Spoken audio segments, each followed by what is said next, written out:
Hey guys, welcome back to the Sports Card of the Day channel. I'm Todd. This is going to be episode 12. And today I want to talk about the card in front of you, which is the 1999 Collector's Edge rookie card of Kurt Warner. And Kurt Warner has an awesome story.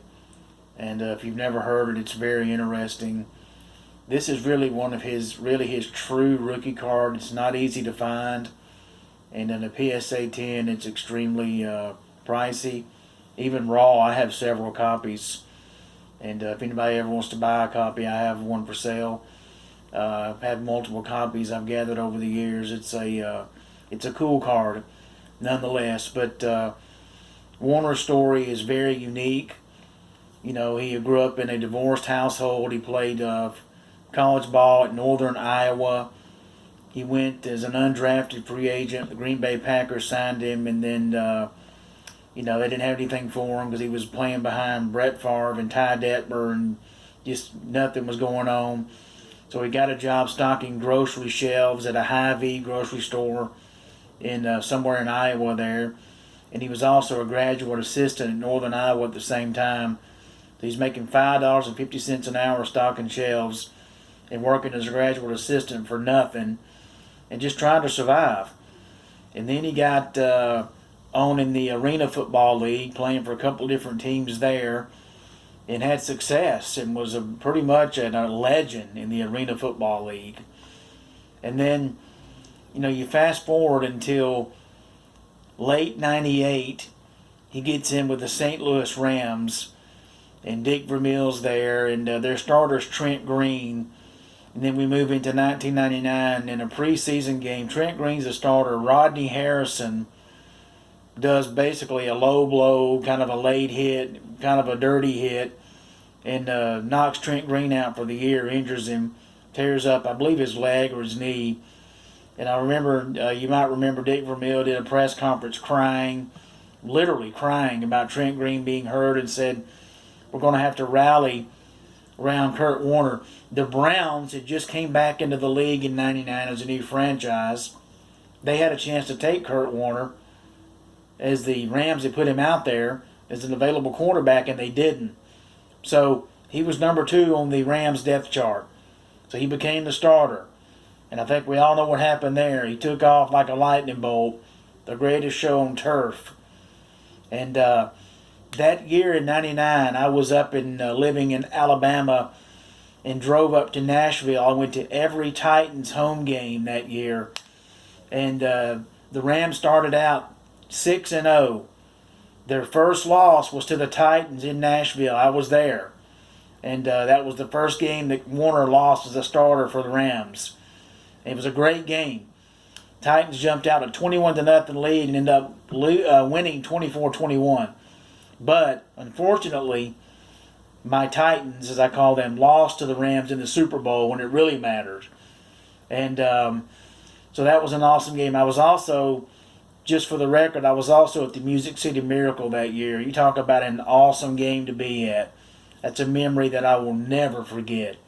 You have never heard a crowd pop until the referee came back and said that the run back, that Dyson had ran back that kickoff, that it was all the lateral was legal. You've never heard a crowd pop till you heard that.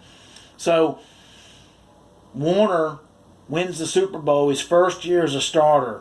Only other quarterback to ever do that was Tom Brady. So Warner joins the Rams. They take off like a lightning bolt. Super Bowl his first year. He would go to another Super Bowl with the Rams, as we know, and he lost to Tom Brady, 2001. In his career, Warner would be in 3 Super Bowls, but he only won 1. He would lose 2. He would play with the Rams, the Giants, and the Cardinals. And he would take the Cardinals, if you remember, to the Super Bowl where they lost to Big Ben in the 2009 season, 27-23. Overall, Warner had an awesome career. I'm just kind of doing the highlights. 2-time MVP.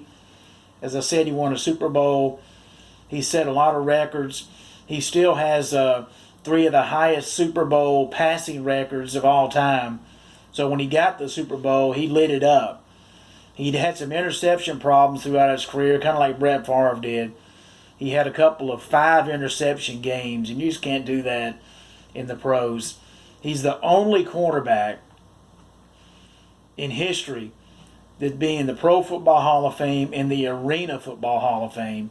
So that's a pretty cool accomplishment there. But Warner, him and his wife are strong. They're strong Christians. They put that out there. They don't hide it.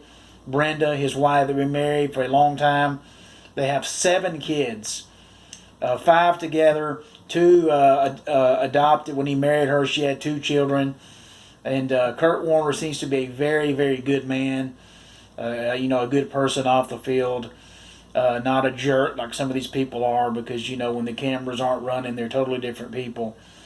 But he took, when he left the Rams, when he was basically released, went to the Giants and played, I think, a year or 2. They had Eli Manning kind of coming in. That was going to be his team. Then he went to the Cardinals. They had Matt Leinart. That didn't work out. So Warner took over there. I think he ended up playing about 12 years or so. Had a really good run for 12 years. 3 Super Bowls in 12 years is pretty dang good. Even though he only won 1, that's one more than a lot of quarterbacks, can say they got. Just ask Dan Marino. And but this card here, 1999 Collector's Edge, it's Kurt Warner's true rookie card. Because a lot of the so-called rookie cards for Kurt Warner are from the year 2000. So this is one of his true rookie cards. The guy had an arm. This guy could throw some zingers. His receivers back on the Greatest Show on Turf, Azir Hakeem, Isaac Bruce, even Marshall Faulk. They said he could really throw the ball. I mean, could burn and sting the hands up. Kind of like Brett Favre's receivers used to say back in the day. And so, he had a great career. He did a lot of things that a lot of quarterbacks don't get to do. And, the MVPs, the Super Bowls, and all that kind of stuff. A lot of charity work that he did off the field. But his story is really like a heartwarming story. He went from stocking shelves to winning a Super Bowl and an MVP in his very first season as a starter. Almost unheard of. From an undrafted nobody to a Super Bowl champ and, the hottest thing on 2 feet in the NFL. So, Kurt Warner is my episode 12. Sports Card of the Day, 1999 Collector's Edge rookie card. Thank you guys for supporting my channel. Kind of slow going. I'm trying to get some ideas together to kind of build it up. It's just part of it. Those of you that watch the videos and subscribe, I really appreciate it. If you haven't subscribed, please do. I answer all comments. I like interacting with people. I thank you all for supporting my channel, and I appreciate it. And this has been episode 12, and I'm Todd, and I'll see you soon for lucky episode number 13. Thank you very much, and have a wonderful day.